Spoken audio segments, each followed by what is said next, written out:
For joining us this afternoon for Curious Convos. We are with Professor Richard Ryan, who's joined us in this beautiful sunny day. And thanks so much for joining us, Richard. Yeah, thanks for having me, Andrew. It's great. We're going to be talking about self-determination theory and coaching, which is something I've been very passionate about for a long time.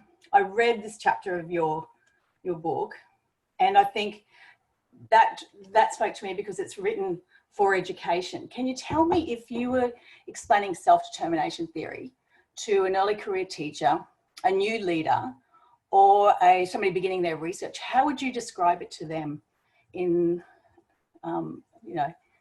if they've never read anything about it before? I think, most fundamentally, self-determination theory is a theory of motivation. And I think all of us know that motivation can be very varied in its quality. People can be full-hearted and fully engaged in what they're doing, or they can be kind of half-hearted and dragging their feet. And our interest has always been, what are the conditions under which people have the highest quality motivation? So we've, from the very beginning of our work, been interested in classrooms and what is it about a teacher or a classroom setting that really brings out that excitement, that intrinsic motivation, that interest in students, and what are the things that kill that or diminish that in the classroom? So it's really about high quality motivation and the social conditions that foster it. And as it turns out, I'll just say one more thing on that, which is we started as a theory of motivation, but we found out that the things that are most motivating to people are also the things that make them well. So it's also become a theory of wellness. That's excellent. Yeah, I think you being able to put it into the education area is really good too, because you're in a lot of different areas as well. So satisfying the needs is critical. What are the other benefits of, you've said well-being, are there other benefits that have resonated in your research? Well, first the theory is really focused on some fundamental psychological needs for autonomy, for competence, and relatedness. And so we're looking at the things where people can feel more of those three psychological needs, we call them. And the benefits of those things are you're more engaged, you're more persistent, the quality of your work tends to be higher, therefore performance tends to be higher, and people have more positive experience and better relationships in atmospheres where those needs are being fulfilled. So there's benefits at both the performance side as well as on the well-being side. Okay, and so is there much of a difference in your research, have you found, between adults and children? Well, we argue that throughout development, we all need our basic psychological needs to be satisfied. Clearly, the way in which children satisfy those needs and the way in which adults support those basic psychological needs is different from the way in which, as adults, we support each other's basic psychological needs, or leaders support adult professionals' psychological needs. So there are differences in the content, but across all development and across all cultures, really, the same three needs pop up as the most important things we can be addressing. That's something I found very interesting in your chapter, is the independent needs, but then there's a lot of collaborative needs as well. What would you say would be the most misunderstood part about autonomy as part of self-determination theory? The way we think about autonomy is it's your willingness to do something. And people are really willing to do something if they find it interesting or intrinsically motivating. And they're really willing to do something if they understand the value or merit in something, even if it's not fun or interesting to do. And so for us, autonomy is really about that sense of volition and engagement and investment in what you're doing. I think the thing that gets confused a lot is people sometimes think of autonomy as independence, as doing what you want to do or doing whatever you feel like. Yeah. That's not autonomy. In fact, a lot of things that are independent are really not autonomous at all. The person who's reacting against their boss is doing what they want to do, but they may not feel autonomous in doing it, and it doesn't turn out to be very integrated. So we make a big deal of difference between autonomy and independence. You can autonomously depend on other people. You can willingly and volitionally want to get guidance and help from somebody else.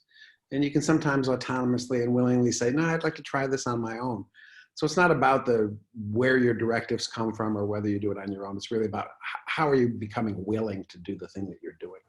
Yeah, and I know when I've spoken about autonomy, some people go, well, they can't just do what they want to do when they want to do it. Giving early career teachers autonomy, how will they know what to do, and, giving them the freedom of choice. But it's that them knowing that they have got a choice.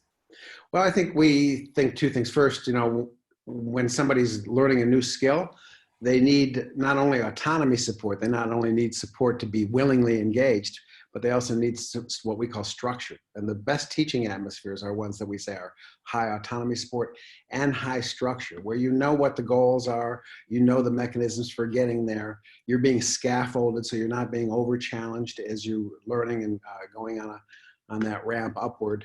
But at the same time, you're given as much choice as possible. You're given respect and voice in what you're doing so that you can feel that sense of your own self-endorsement for your activities. So you need both those things. Okay, all right. And so when you have controlled motivation, is there a place for controlled motivation? There's no good place for controlled motivation. I think we all experience it a lot when we're made to do something that we're not given a rationale for, or we don't have a value for. It may be adaptable to do it.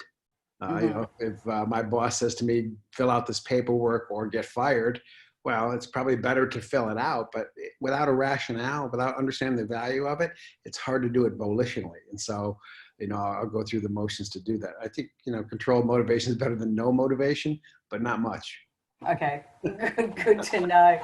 So do you develop, once you've got some autonomy and you've developed or you facilitated that for autonomy, and then how do you do, is it a sequential, is it autonomy and then you're looking at competence? If you're working with somebody and trying to develop that in a coaching relationship, what comes first? Is it the relationship, or because of the autonomy that you're providing and building up the competence and the confidence? Well, one of the things we've seen over and over in our research is that these three basic psychological needs are highly related to one another. So, if you're going to feel relatedness and a connection with somebody else, it's usually somebody who's respecting your autonomy. They're listening to your point of view, understanding where you're coming from. So they're supporting your autonomy, and that helps you to feel even more closely connected with them. You can be really warm towards somebody else, but if you do it in a controlling way, it feels icky rather than warm. So relatedness is more than just about being nice or in some ways, saying we're connected. It requires that you do something that really respects the frame of reference of that other person. So autonomy and relatedness are deeply intertwined. You can't really have one without the other. And our theory says that very much. You're never really deeply connected to a controlling other. No, and I've been trying to think of, I know we've spoken earlier and you were saying you love to do workshops over a few days with teachers and really get involved in self-determination theory. But what I've been trying to do in my own is look at my own experiences of different work situations and, what was all those three things being fulfilled? Did I feel like that relatedness? Did I feel like they believed in my ability? And with the competence part, is it as well as you have a faith in yourself, but then the person you're working with has a faith in you and a belief in your competence as well? Yeah. And I think, again, we see the way in which these needs are intertwined. Even in classrooms, students see a teacher who does more autonomy supportive activities as more competent. And part of that is because that is a competent thing to do, to be able to take into consideration the understanding and the interests and the ideas of other people is part of really competent leadership. And so they're not separate ideas in any way. In part, they are synergistic. Yeah, I definitely can see that. I've got another question for you. So do we need to have a balance between intrinsic and extrinsic aspirations? Because the intrinsic ones are where professional development and learning, and then the extrinsic are, pay, you might get a pay increase or status increase. Do you need to have a balance in those, or is that not something you've really considered? Well, I think everybody who works on a job, of course, likes to be well paid for their job, but they don't want to be controlled by the pay. Okay. So I think, what I want to make a distinction here is, it's fine to aspire to make money at a job that we do. That's part of the reason that we show up for work. But if that's the only reason you're showing up for work, you are not going to be a great employee or a great leader or a great teacher. I would say further, that where is your priorities? I think, what we've seen over and over is the highest quality teachers, first and foremost, they're teachers because they love the profession and because they really want to help kids learn and they really want to foster that sense of development. It's also great when they can be well paid for doing so. So you look at the countries that have the highest morale for teachers, places like Singapore. Finland or Norway, Singapore, other places, they really pay their teachers well. They treat them as professionals, but they also give them quite a bit of autonomy in terms of how they go about their classroom experiences and how they manage things. So they have both choice and respect, and there's no reason those things are in any way antithetical. So, and you work in Australia and you also work in the US. Do you want to share a little bit that you do? I've actually also worked in Singapore and done consulting in Germany and many. So I've luckily been able to go around the world a bit and see different teaching styles. So does that give you like, if you could compare, not compare, but what have you learned from other countries that we could benefit from here within the classroom or within the school culture? Well, again, I think if you look at the countries in the world that are the most successful in education, it starts with respect for teachers.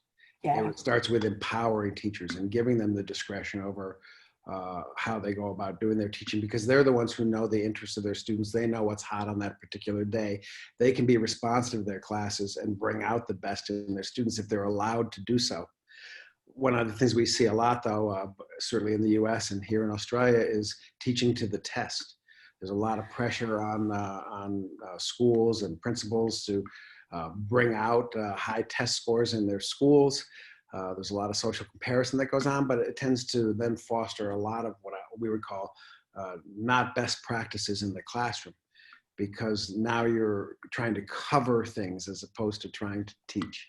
Yeah, and you're trying to do it broadly and not go really deep and not capturing their interest to it. I know Yong Zhao's written a book on how to teach self-determination for the students, like because it's so important. And I think with anything, teacher well-being reflects in student well-being, and the same as self-determination theory. If your psychological needs are met as a teacher, you will understand then in your own classroom what is needed there too as well.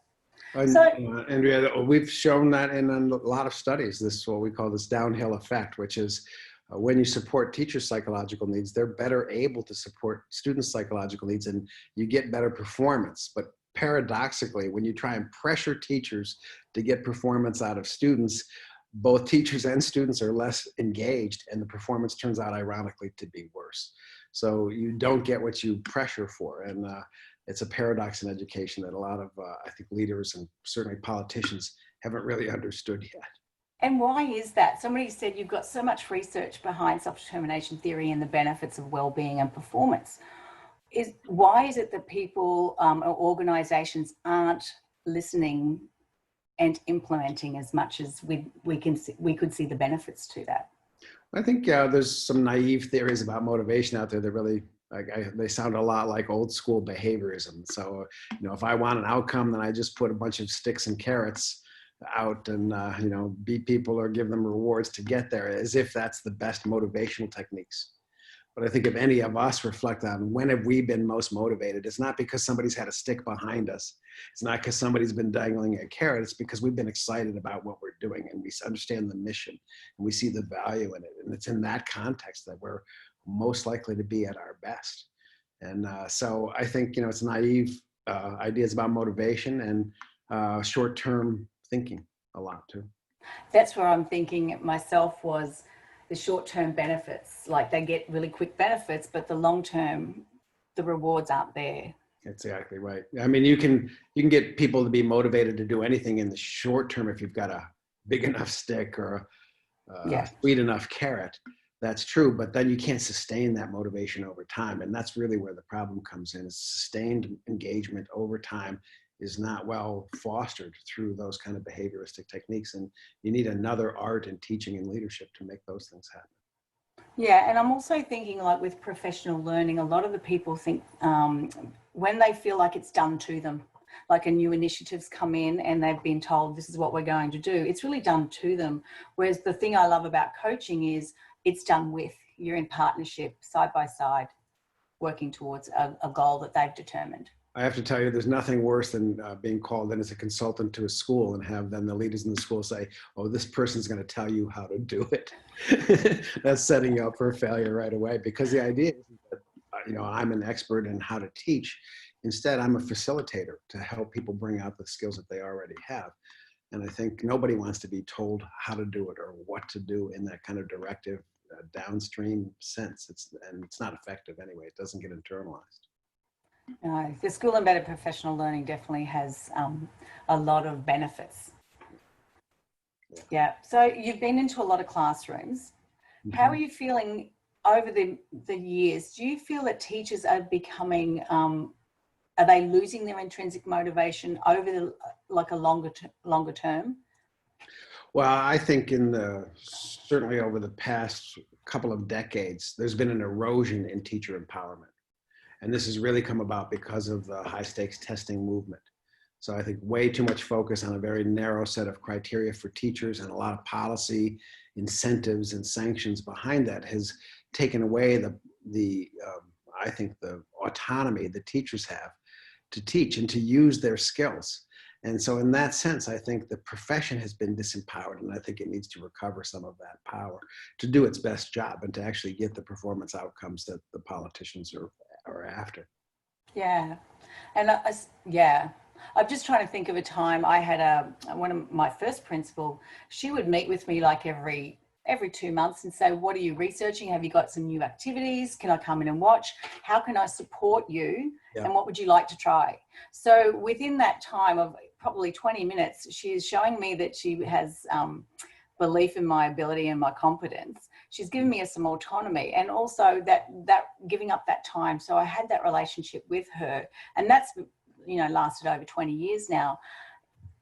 Is it that important to spend time to build these relationships in this within, like, I'm thinking within the school, everyone's saying time is the biggest issue?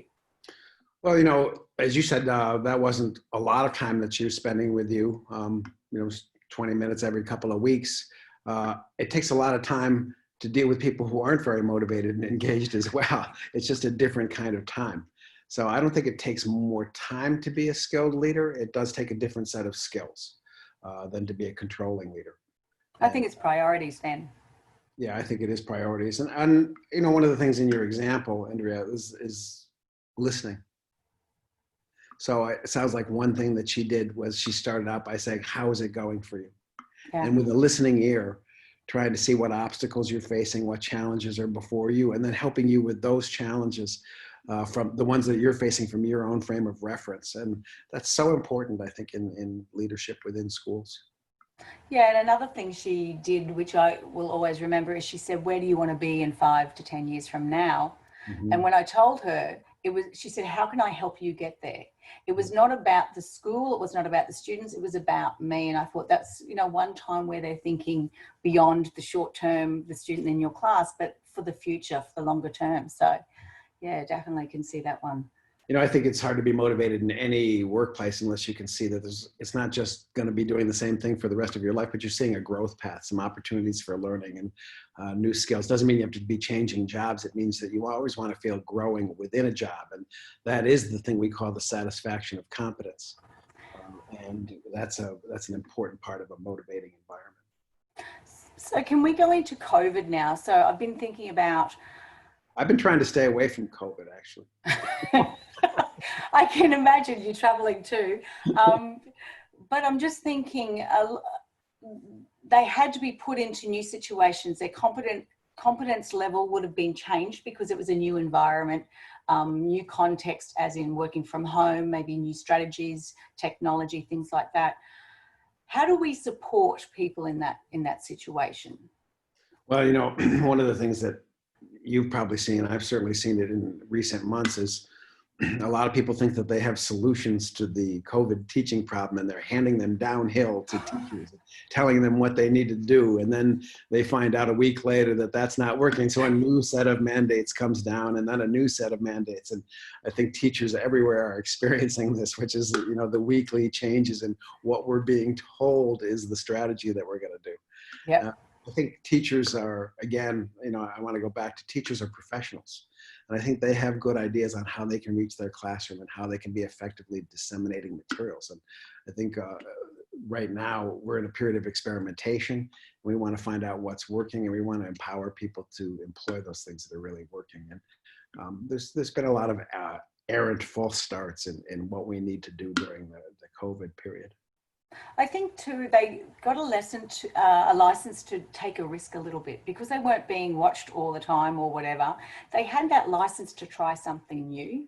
So I think that was a special time for some people. Some people would have felt very much out of their comfort zone.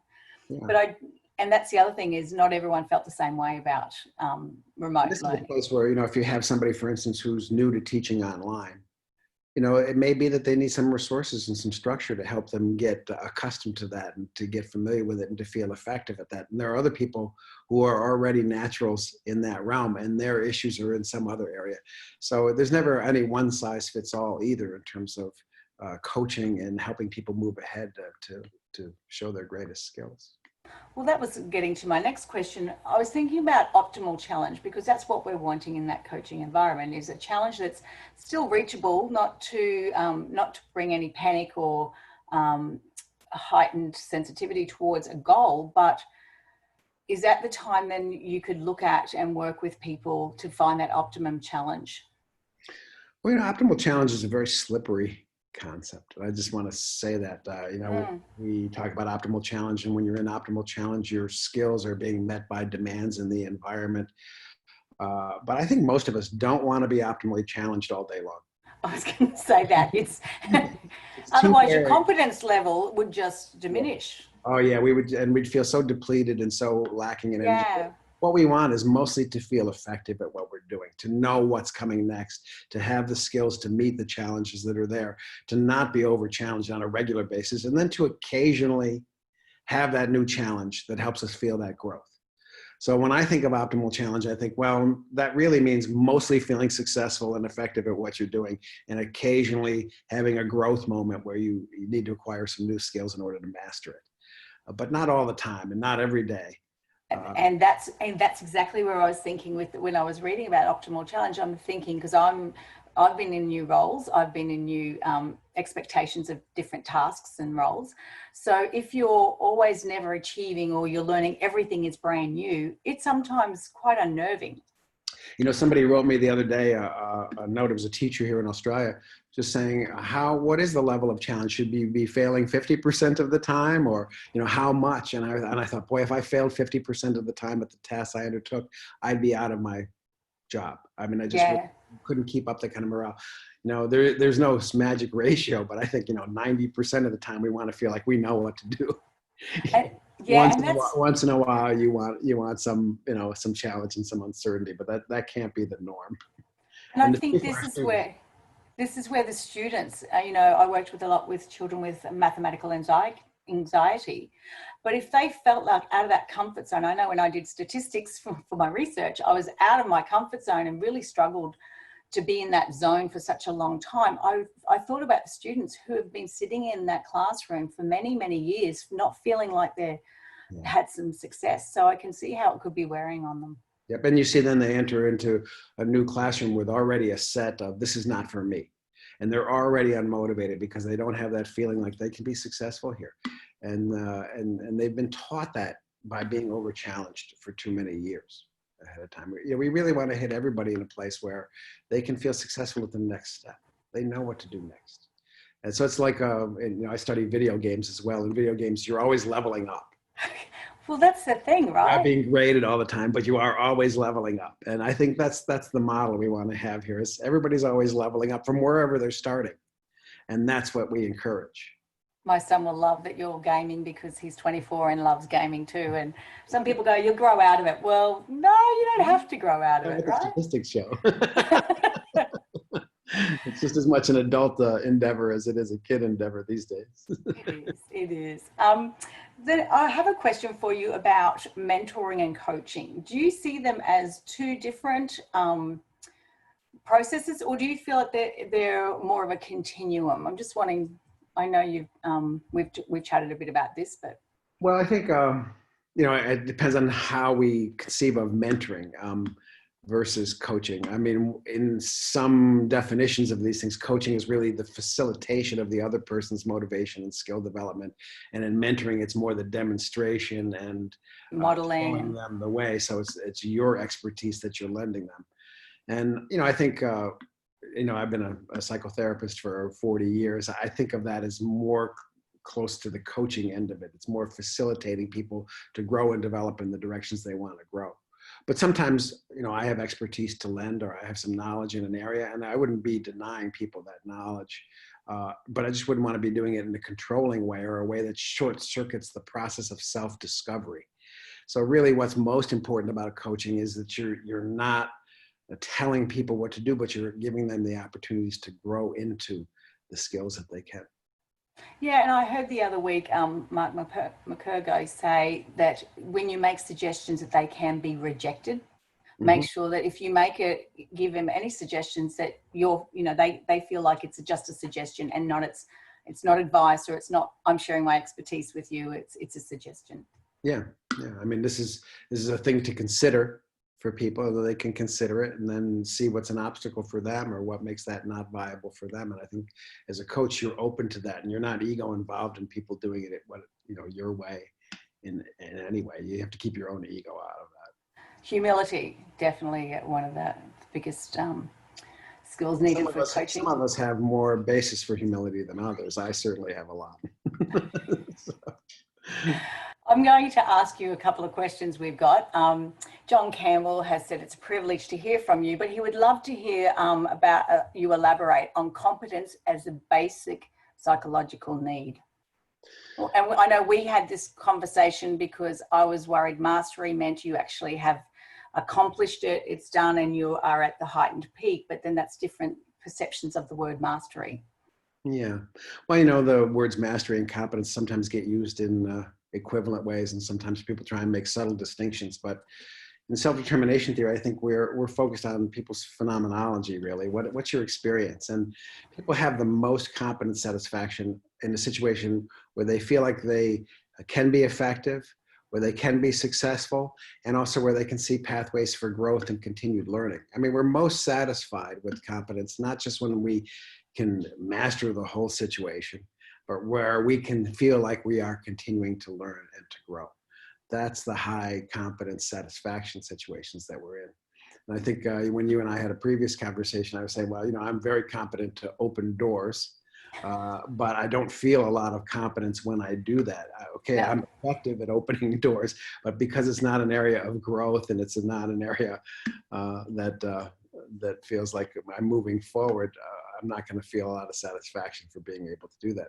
So you need to be able to feel like you're growing, that there's a pathway in order to be ongoingly feeling competence motivation. So for teachers, for instance, there's always more to learn. There's always new techniques. It's an art we can never fully perfect. And that's why it's a beautiful profession in that way, because we can continue to feel that sense of competence as we ever grow in our skills. Yeah, once you think you've mastered teaching. Yeah, exactly. Okay, so I've got another one from Andy Vasily. He said, how important is co-constructing success criteria with students in order for them to identify their own entry point to learning in a unit? I'll start with that first question. I love the very concept of co-constructing, because co-constructing means we're sharing some goals. I'm hearing your perspective on those goals. I'm listening for the obstacles that you have and the barriers that you're seeing as potentially in your way. This all means for us, it's a big part of supporting autonomy, is understanding the frame of reference of the person that you're engaged with. And at the same time, it's co-construction because teachers are leaders. They're trying to show the pathway that we need to go down. So it has to be co-construction because there are important goals. And I think in that co-construction, an important part for the teachers to be able to convey why this pathway, why this content, why is this important? How can this be interesting and useful to you? And that's part of the leadership in it. And then how do we get there? That can be very much co-constructed. I hear a lot of authenticity there. There has to be authenticity for the interest to be in the student and what they want to do. And this is part of the problem with the high stakes testing movement, is a lot of times it's handing teachers things that they're not even authentically thinking are important to be teaching. Well, and then it's hard to convey to others why it's important or what's the rationale behind this when you don't even have it yourself. And so, I put this on policymakers and curriculum creators, which is give teachers a reason why this should be central to their classroom. And if they don't have that, it's going to be hard to be authentically engaged with your students to co-create. I'd love to see you at the policy table, Richard. Yeah. Do you feel, this is still from Andy, do you feel students have more buy-in when they are actively involved in co-constructing what success means to them? I have to say, yes, I've co-constructed success criteria and even rubrics about what we're looking at, what is important for us to learn. If they are involved in that, I think that they own the learning. I do. And so I think Andy and you are both really correct in this, which is that the part of the reason we co-construct is because it brings in more engagement and more ownership of what you're doing. And that has a lot of payoff. Okay. From Susan Bentley, we got, how do you practice self-determination in a society that depends on populist thinking and does not welcome individual thought? I don't know where she's at, but residing, but. Well, first I want to separate out independence from autonomy, because a lot of populist thinking has people feeling independent, but I don't think they're very integrated in what they're doing. So, in my home country of the United States right now, we have a lot of populist thinking, and that's leading people to do, I think, irresponsible things, saying, well, that's my freedom not to protect others, or it's my, so, I would a bit separate that out from a SDT point of view. But, I think where we don't welcome individual thought, people do feel oppressed. So we want to hear other people's perspectives. When they're, one of the most important things I think as a leader is when you're feeling resistance, find out what it's about in an open and interested manner. And when you do that, there's a couple things that happen. One is you're helping people feel empowered because you're listening to them. But also as a leader, you're more on top of what the obstacles are to the goals that are your organizational goals. And that puts you in a better position to problem solve with people and to do something constructive. And I contrast that with, when we run into obstacles, I bring out the bigger stick or the bigger carrot. I still haven't diagnosed the problem. So one of the problems with the more controlling forms of leadership is they often don't have their finger on the pulse of what's in the way of people accomplishing goals. And that's where you want to be. You want to be with the people that you're working with to create the solutions. And I can definitely relate, because I had a leader who would meet with you, ask your opinion on what we were doing, like a new initiative, gave you that time to speak. And then even though I spoke and shared everything what I wanted, it didn't actually happen. But I didn't feel, I accepted that wholeheartedly because it was her decision to make. I felt I had a voice. I felt I was listened to. So that was, do you know what I mean? I felt still listened to, but it didn't have to go my way. And I'm still happy. Right. And particularly if it doesn't go your way, that somebody's thought about it and can at least tell you why. Yes. It's always helpful. Yeah. Okay, we've got another question. How can we address increasing autonomy versus working for schools with increasing levels of accountability-driven roadblocks to teacher innovation? The system that shapes the teacher when it could or should be the teacher that shapes the system. Well, I think we've been talking a lot about this. I think, the rubric of accountability really means that we're going to put some narrow outcome out there and get everybody focused on that very narrow outcome. And sadly, of course, the narrow outcome has tended to be scores on achievement tests. In each country, they have their, every country seems to have its own very narrow band of things that they're trying to force all students toward and force all teachers to teach to, as if that's the only thing that we're doing in schools. And this kind of comes back to self-determination theory, as we think of schools not just as achievement factories, but as context for human development. We're trying to help every student develop to their best potential. And that means that there's a much broader set of criteria that we're aiming for in those schools. And again, when I get back to what teachers are at their best, they're helping students develop, not just getting them to get high test scores. It's the whole child, right? It's the whole child. And we've actually shown recently that teachers who are very focused on high test scores actually have more disengaged students in their classrooms. I have been referencing a lot of your work lately in my lit review, so there you go. I've got another question for you. What is the relationship between student agency and self-determination? Well, people, this is like mastery and competence, which is the term agency and autonomy or self-determination are often used interchangeably, but you can have agency without having autonomy. So typically the definition of agency is I can do the things that it requires to get to an end. But it doesn't mean I want to get to that end or I value the activity to engage in. So when we think of autonomy, we think it's agency with value, agency in which your heart is in. Would you say agency with buy-in, like you've actually Exactly, agency with vested buy-in. interest? Yeah, Yeah. Okay. I would say that's a nice way of putting it. So we want agency for sure in any situation because otherwise we're helpless. But we want agency that's full-hearted and where the person is bought in and stands behind their act, what they're doing. Okay, this is from Brittany. Can you please share some ways teachers can change agents for instilling a coaching culture in their school? And actually, I wanted to talk a bit more about facilitating the environment. So ask me that question again.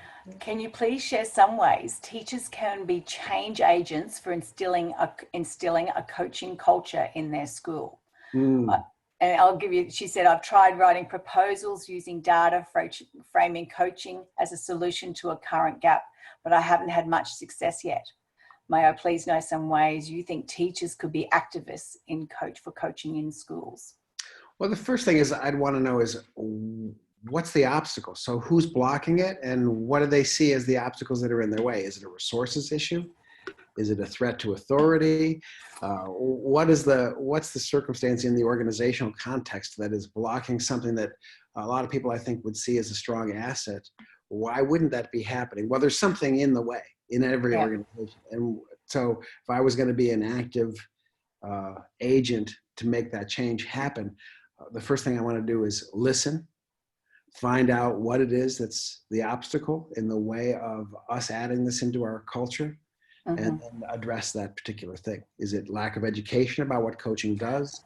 I was just going to say that because I wrote a proposal for one of the schools I worked in, and if you find out what they need, so if they need to see the research, if they need to see other schools that have been championing the program, or to learn from others is another way in which you can do that. Yeah. But I think you have to find out what that person needs to get it over the line. Yeah. I think so, and that's going to vary in some different cases. But this is one place, though, I have lauded that the profession of coaching is doing more research on outcomes, because I think sometimes showing the efficacy of coaching-related practices and organizations really helps to get people who are bottom line oriented over onto your side. If they think it's going to help the goals that they're after, then they're more easily convinced. Yeah. So this is from, actually don't know, but they said, what might be 2 or 3 things a teacher can try first to begin developing self-determination in their students? Mm-hmm. Well, first there's long lists that we have in self-determination theory about what those techniques are, but I always think that the beginning of self-determination theory comes from listening. It comes from understanding the perspective of the person you're trying to motivate. So if I'm introducing new things into a classroom or a curriculum into a classroom, let me get the student's perspective on that. What do they think about that? How can I engage them in talking about this activity, even if it's critical, so that they're feeling like they have a voice and they're engaged with me around this particular activity? So it always begins with listening. And I think in listening, again, you're helping to see, well, where are the barriers? What's in the way of these students being engaged in this particular activity? And then I can begin to address them. I think another thing is that, we've often thought about what we do in classrooms as management of students. But classroom management is a term that really means classroom control. And I think what we want is more about engagement than it is about management. And so when you think about that, then the orientation of teaching is a little bit different. It's not keeping my kids in their seat and paying attention and not getting off task. It's more trying to create that atmosphere of excitement, interest, and worth of the activities that we're doing. And there'll always be a few students who are more difficult to engage than others. And you don't want to have your whole classroom shaped around those few students. So you want to be addressing those problems as much as you can individually, while at the same time creating a general atmosphere that will keep the main group of students on task. And engaged. Engaged and excited about what's going on. Oftentimes it sadly happens that the one or two squeaky wheels bring out a controlling side of teachers, but that has an infection on the whole classroom climate. And so, I think, again, trying to deal with those on the side. But, I guess if I were to do one thing and think about it, it's like, if you're excited about teaching, your students are going to be more excited about the subject matter. So it's finding your own authentic way into that subject matter. And then it makes it, I think, much more compelling to students. And I know my children, they know if a teacher loves her subject matter. Yeah. Right. Primary school teachers have to love all subject matters. They do, or see the importance of it, or love the experience of disseminating that information and watching students grow. So they have to love the process of development. That's it. It's really the process. And also you can connect the KLAs, the key learning areas as well. We've got... I just want to say this, that we've studied what motivates people to be teachers. And clearly in most of the world, teachers aren't going into this profession because they love money, because they want to be famous, because they're trying... You forgot the holidays. Everyone's mentioned because they care about people, and they do want to foster growth. That's why we become teachers, and I think that's one of our greatest assets in the profession. And my biggest question is, if they come in, because they do come in with a high level of intrinsic motivation, what are we doing to nurture that? Yes, yeah, that's a great question, and I think this again comes back to why policies of accountability are often backfiring, because they're not creating an environment that nurtures teachers. And we know when teachers are nurtured, when their basic psychological needs are supported, they are better in the classroom at getting kids motivated. Okay, so I think it's Sarah. She says, the need for autonomy is often confused with independence, particularly when applying the theory in collectivist cultural context of the global South.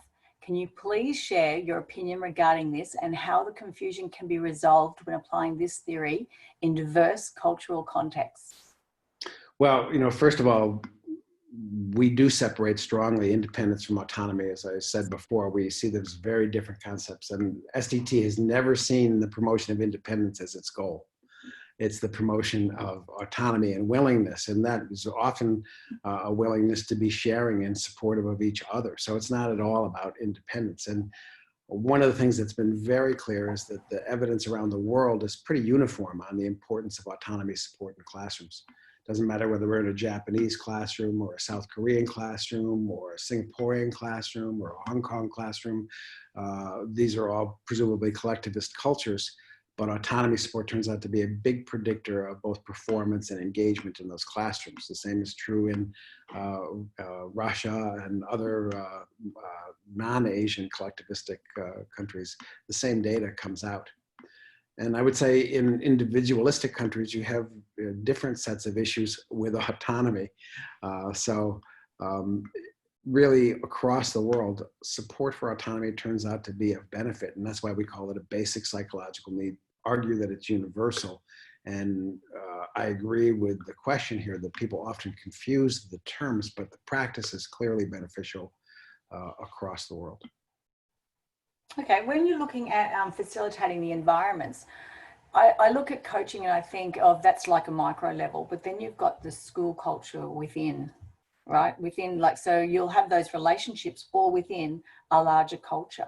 So do you feel it needs to start from the top up, or can it, do you know what I'm saying? Do you think that the leader of the school has the most power or is more empowering, I'd like to say, to create that culture more than just the individual like coaching that's happening or colleagues collaborating? Well, first of all, there's research, there's good research on this within self-determination theory, and there is good evidence that when principals, for instance, in a building are supportive of the autonomy of their teachers, the teachers are more autonomy supportive of their students, and there are better outcomes down the line. Interestingly, there's research more recently that when principals feel autonomy support from their superintendents, And Yes. from the boards of education, the people who are ruling over them, they are better able to function as principals, and they do a better job of supporting their teachers, who then do a better job of supporting students. So clearly there's organizational layers where the support for the basic psychological needs of who's ever underneath you is really important. Now, having said that, nonetheless, even within a school where you might have a controlling principal or a principal who's not all that competent or a principal who's not very good at relatedness, that doesn't mean that you can't create your own classroom atmosphere. And we use the metaphor a lot of sometimes it's raining out there. What you need to do is hold an umbrella up over the people that are under your charge. So as a classroom teacher, maybe you don't have the best organizational atmosphere, but you have an umbrella over your students and you're creating the most energizing, motivating atmosphere you can, given the constraints that you're under. At the same time, of course, you want to be helping to make organizational change happen. So yeah, the hierarchies do have an influence, and it's a significant influence because it can be really constraining and really take away from the empowerment you have to create the best atmosphere within your classroom. But still, there's a lot of leeway, and you see a lot of differences classroom to classroom in terms of what kind of climate is being created, even within the same school. I think if you ask any teacher or any leader, they would agree with you. It's just lovely to have the research to back up what a lot of people believe. Yeah. So we've got one from Erin Brown. You mentioned the value of autonomy paired with structure for teacher motivation and success. I'm a coach/facilitator. What are some examples of healthy structures you've seen in schools that support teachers and don't cap motivation, curiosity, and ongoing development? Yeah, so I'm a little unclear in the question whether they're talking about the structure that a coach would provide a teacher or that a teacher would provide students, but I want to go for the first, what kind of structure a coach would provide. Yeah, I think that's what, because she's saying she's a coach. So. Oh yeah, and so I think when you go into the coaching situation, it's not just a open-ended thing. You want to be able to have some activities that are going to help people get in touch with what's important in their workplace. You want to have some activities that they can engage in where they're going to learn about themselves and about the areas of potential growth that they can have. So structure really means that you're providing a set of scaffolding that the person can climb upon. And while they're climbing upon that, they are getting their needs met and they're growing. So, coaching, you could just start with a blank slate of, oh, what do you want to do here? But that leaves the person without necessarily a clue about how to move forward here. So, coaches have to help supply their own structure for growth. So that's in the goal setting, the giving feedback, the scaffolding. Yeah, even how we have a conversation, when we meet, what kind of expectations do I have from you in terms of what happens when we meet? What kind of preparation do you have? And what do I do when you don't do those things, when you come to my coaching session? How do I respond to that? These are all elements of structure which say, that I have a plan. I'm conveying that plan to you. I'm sharing that plan with you so that you can buy into that plan. And I was just going to say, investing, yeah. Investing in the relationship, investing in the process. Yeah. And I think, people want to see that you have a plan as a coach, that you've got a strategy, that you know what you're doing in that. But they're going to experience that as they get the benefits through the growth. Okay, I'm just sorry. We've got quite a few questions. I've observed, this is from Nick, I've observed and participated in the more students are encouraged to think and understand rather than know things. Then their learning expands, and as a side product, their test scores soar. It encourages them to soar with their strengths. So this is that strength-based approach instead of always looking at a deficit model. Yeah, but I think it's also the case that as Nick points out here, when we can engage students in the areas that really interest them and engage them, and we can bring those into the classroom more, you see higher outcomes on the very test scores that are so fetishized within our societies. And paradoxically, the more you're just focused on those test scores and trying to push everybody to that end, ironically, you don't get the outcomes that you want, because people become disengaged. Both the teachers and the students become disengaged. Engagement is such a key to. I remember a parent said she was really annoyed with me, and I said, why is that? She said, because every weekend I have a whole group of students come over and they're working on a project together. she said the project, because we were doing design thinking, and it was about helping others learn about other cultures and religions and beliefs. And she said, they want to meet every weekend. She said, there's my weekends gone because I've got all these children over wanting to learn. What have you done? So it was a good problem to have. Yeah, that's the problem you want to have. I did, and I actually recorded all the students because I wanted to get their feedback on what they enjoyed out of the unit, what was the best part of it. And a lot of it was, there was no test at the end. It was the process in which, and working collaboratively, that I valued just as much as the product. Yeah. So, and they were year 3 students, so they know from a very young age what their interests are. One of the confusions, I think, in accountability movements and in people who really favor testing is, it's not that testing doesn't have a place. We use testing to get information about the places that people might need more growth or more teaching. We don't use tests or grades as a motivator. They're not a motivator. There's no evidence that shows that they motivate. Whether you're getting A's or F's, it's not a motivating device. And it's certainly the case that giving people bad grades doesn't motivate them to become more engaged. So we try and separate the idea of why do we do testing at all. And testing should be to get information for the advocacy of the student, not to be an evaluative or punishing experience for people. Yeah. And too often we've turned testing into what it's not intended to be. Yeah, I worked at a school and they did testing, and the deputy principal said to me, that's for us to know where we need to improve. That's right. And she said the results of, the spelling weren't increasing. So she said, would you mind doing some research and do some workshops? And I was very interested because I looked at the data and I saw a need in it. So that was another reason, like I saw what the testing was for, where do the teachers need to develop professionally as well. Right. Right. So testing should be for information, not for control. Yeah. Exactly. So this is from Brittany. Professor Ryan, can you please share some ways teachers can be change agents for educational leadership? I think they're thinking of coaching up. Yeah. Well, I think, first of all, there's a lot of formidable challenges in this. But of course, it means that teachers take stock of their own empowerment. They do have a voice. They do have influence over each other, and they can have an influence on their principals and organizations. So that takes courage. It takes patience. I think it takes some strategic art to do. But I think teachers are hugely important in fostering the kind of changes that we need in the educational system. And if we don't have that voice, it's not going to go in the right direction. My experience with teachers is that teachers are a lot more on top of what's needed in classrooms than policymakers have ever been. And so it's more about getting that voice out there and feedback back to the people who are often shaping the higher climates.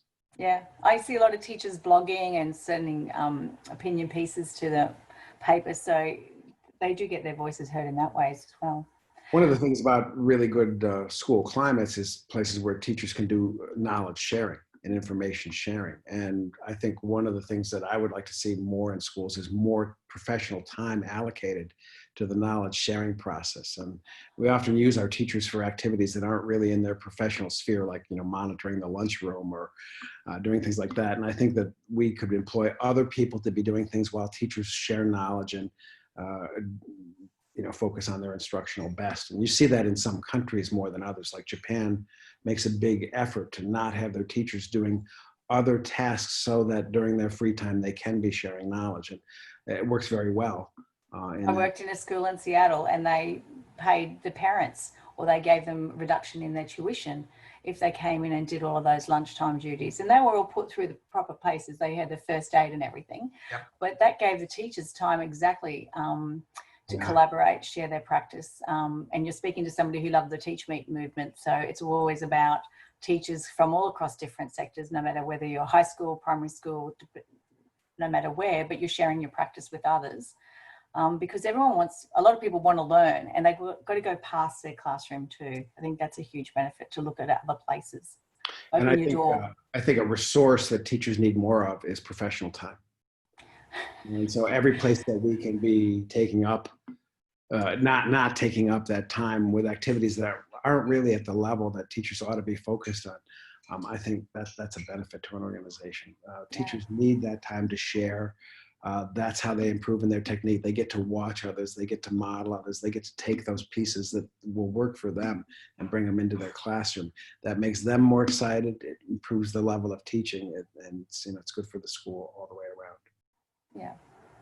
I agree with you 100%. Today, there's nothing you've said that I haven't questioned at all. So testing was completely reassessed as the result of online learning. How can we convince the testing authorities that testing is not the only way to determine learning?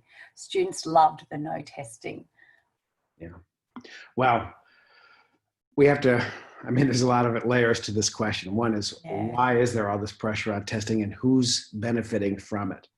We're seeing a lot that the pressure on testing is coming from politicians who are trying to get short-term political scores out of changing scores in their districts. So we're seeing that a lot of it's coming from curriculum companies and testing companies themselves. The Pearsons and the Macmillans of the world are doing a lot of lobbying around the world to convince people that these tests are somehow the criteria we ought to be aiming for in schools. And they are not.